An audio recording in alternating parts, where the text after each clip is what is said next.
بسم اللہ الرحمن الرحیم صلی اللہ علیہ وآلہ وسلم۔ السلام علیکم ایوری ون، میرا نام ہے نور۔ آج میں آپ لوگ کے ساتھ میں ایک بہت خوبصورت جو میریکل اسٹوری ہے وہ ذکر کروں گی، جو کہ 25 رمضان یعنی کہ شب قدر کی راتوں میں جو دعا جو ہے وہ قبول ہوئی ہے میرے ایک بھائی کی، اور یہ معجزہ اللہ سبحانہ وتعالیٰ نے لاسٹ رمضان میں کیا۔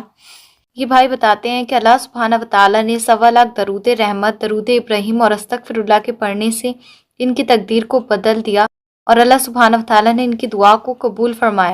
بے شک جب آپ کی نیت صاف ہو اور دعائیں سچی ہوں تو اللہ سبحانہ وتعالیٰ ضرور کرم فرماتے ہیں۔ تو اسی کے ساتھ جو ہے میں ان بھائی کی میریکل اسٹوری جو ہے وہ آپ لوگ کے ساتھ میں ذکر کرنا چاہوں گی۔ تو میری یہ بھائی کہتے ہیں کہ السلام علیکم ٹو آل، امید کرتا ہوں کہ سب لوگ خیر و عافیت سے ہوں گے۔ میں اپنی میریکل اسٹوری آپ سب لوگ کے ساتھ میں شیئر کرنا چاہتا ہوں۔ میں ماشاء اللہ سے بہت زیادہ ویل ایجوکیٹڈ ہوں اور بہت اچھی فیملی سے بلانگ کرتا ہوں۔ یہ بات اس وقت کی ہے جب میں کالج میں تھا۔ میری ہی کالج میں میرے ابو کی فرینڈ کی بیٹی جو تھی وہ پڑھتی تھی، لیکن بات یہ تھی کہ میں سینئر تھا اور وہ میری جونیئر تھی، جو کہ مجھے بہت زیادہ پسند تھی۔ اب یہ بات نہ تو میں اس سے بول سکتا نہ ہی کسی اور سے، میں نے اس بات کو اپنے دل میں ہی رکھا، اپنی اسٹڈیز کو کمپلیٹ کیا، اور اسٹڈیز کمپلیٹ کرنے کے بعد میں نے اپنی جاب کی تلاش شروع کر دی، کیونکہ میری فیملی چاہتی تھی کہ جیسے ہی کوئی اچھی سی جاب مل جائے گی وہ لوگ میری شادی کر دیں گے، کیونکہ میں اپنے گھر میں سب سے بڑا ہوں۔ اب میں اپنے دل کی خواہش کو لے کے بہت زیادہ پریشان تھا، کیونکہ میں جانتا تھا یہ کسی بھی طرح سے پاسبل نہیں ہے۔ پہلے تو ایج ڈفرینس بہت زیادہ تھا، دوسری چیز کاسٹ بھی الگ تھی۔ بہرحال میں نے اس بات کا کسی سے بھی ذکر نہیں کیا اور اللہ سبحانہ وتعالیٰ سے دعا کرنا شروع کر دی دل ہی دل میں۔ اس وقت پہ میں نماز نہیں پڑھتا تھا اتنی پابندی کے ساتھ میں، کبھی پڑھ لیتا تھا، کبھی نماز کو قضا کر دیتا تھا، لیکن الحمدللہ بچپن سے ہی عادت تھی چھوٹے چھوٹے گناہوں سے بچنے کی، جیسے کہ جھوٹ بولنے سے، کسی کا دل دکھانے سے۔ الحمدللہ میں گناہوں سے بچنے کی ہمیشہ سے پوری کوشش کرتا تھا، بس زندگی گزر رہی تھی، اللہ سبحانہ وتعالیٰ کا شکر تھا۔ لیکن میری جاب میں بہت زیادہ کمپلیکیشن آ رہے تھے، کہیں بھی اچھی جاب مجھے نہیں مل رہی تھی۔ بہرحال میں جاب تو کر رہا تھا، لیکن جتنی انکم میری ایجوکیشن کے اکارڈنگ ہونی چاہیے تھی اس طرح کی جاب مجھے اس وقت تک نہیں ملی تھی۔ ماشاء اللہ سے میرے ابو بھی نماز پڑھتے ہیں اور میری امی بھی تہجد گزار ہیں، تو میرے ابو نے مجھ سے کہا کہ تم جو ہو وہ استغفر اللہ کا ورد کیا کرو، انشاءاللہ تم دیکھنا اللہ سبحانہ وتعالیٰ تمہیں بہترین جاب عطا فرمائیں گے۔ اور یہاں سے میرا استغفر اللہ کا سفر شروع ہو گیا۔ استغفر اللہ کو میں مسلسل ورد کر رہا تھا۔ شروعات میں تو مجھے اتنا ورد نہیں کر پاتا تھا، لیکن دھیرے دھیرے استغفر اللہ کو دن بھر میں 10,000 مرتبہ ورد کر لیتا تھا۔ تقریباً میں نے 1 مہینے سے زیادہ استغفر اللہ کا ورد کیا تھا۔ اللہ سبحانہ وتعالیٰ نے مجھے بہترین جاب سے نواز دیا، جس کا میں نے کبھی گمان نہیں کیا تھا۔ اس کے بعد میرے دل میں خیال آیا جب استغفر اللہ پڑھنے سے اللہ سبحانہ وتعالیٰ میری اتنی بڑی مشکل کو آسان کر سکتے ہیں، تو استغفر اللہ کے پڑھنے سے اللہ سبحانہ وتعالیٰ میری زندگی میں اور بھی دعاؤں کو قبول کر سکتے ہیں اور میرے تقدیر کو بدل سکتے ہیں۔ اور پھر استغفر اللہ کے پڑھنے سے الحمدللہ میں 5 وقتہ نمازی ہو گیا اور قرآن پاک کو سمجھ کر پڑھنے لگا، اور یہاں سے میں نے استغفر اللہ کو اپنا وظیفہ بنا لیا اور مسلسل استغفر اللہ کو پڑھنے لگا۔ ساتھ ہی ساتھ میری امی نے میرے لیے رشتوں کی تلاش بھی شروع کر دی تھی۔ میں کہیں سے بھی اپنی امی کو یہ بات نہیں کہہ پا رہا تھا کہ میں اس کو بہت زیادہ پسند کرتا ہوں، لیکن استغفر اللہ پڑھتے پڑھتے اللہ سبحانہ وتعالیٰ نے مجھے ہمت عطا فرمائی، اور میں نے اپنی چھوٹی سسٹر سے اس مسئلے میں بات کی۔ میری چھوٹی سسٹر نے صاف صاف انکار کر دیا کہ ایسا کبھی بھی پاسبل نہیں ہے، کوئی بھی اس رشتے کے لیے راضی نہیں ہوگا، اور میرا دل بہت زیادہ ٹوٹ گیا۔ میں اللہ سبحانہ وتعالیٰ سے بہت زیادہ رو رو کر دعائیں کرنے لگا۔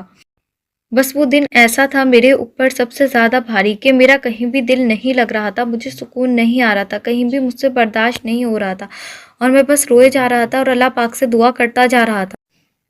اور اس رات میں نے پہلی بار اپنی زندگی میں تہجد کی نماز ادا کی، اللہ سبحانہ وتعالیٰ سے بہت زیادہ دعائیں کی، اور دیکھتے ہی دیکھتے فجر کا وقت ہو گیا، اور میں اللہ سبحانہ وتعالیٰ سے دعائیں کرتا رہا کہ اللہ سبحانہ وتعالیٰ آپ میری دل کی خواہش کو جانتے ہیں، آپ تو ہر چیز کرنے پر قادر ہیں، اللہ سبحانہ وتعالیٰ میرے اس مسئلے کو حل فرما دیں۔ اور فجر کے بعد میں سو گیا۔ خواب میں دیکھتا ہوں سونے کے بعد کہ بہت زیادہ گرین سی جگہ ہے، اور میں وہاں پر گھوم رہا ہوں اور مسکرا رہا ہوں۔ میں وائٹ کلر کے کپڑے پہنے ہوئے ہوں، اور صبح جب آنکھ کھلی تو اپنی وہی روٹین شروع ہو گئی۔ میں جاب پر گیا، جاب پر جب لنچ ٹائم ہوا تو میں اپنا موبائل فون یوز کر رہا تھا۔ اسی ٹائم پہ میرے دل میں خیال آیا کیوں نہ میں یوٹیوب سے دیکھ کر کوئی وظیفہ پڑھوں کہ اللہ سبحانہ وتعالیٰ میری دل کی دعا کو قبول فرما لے۔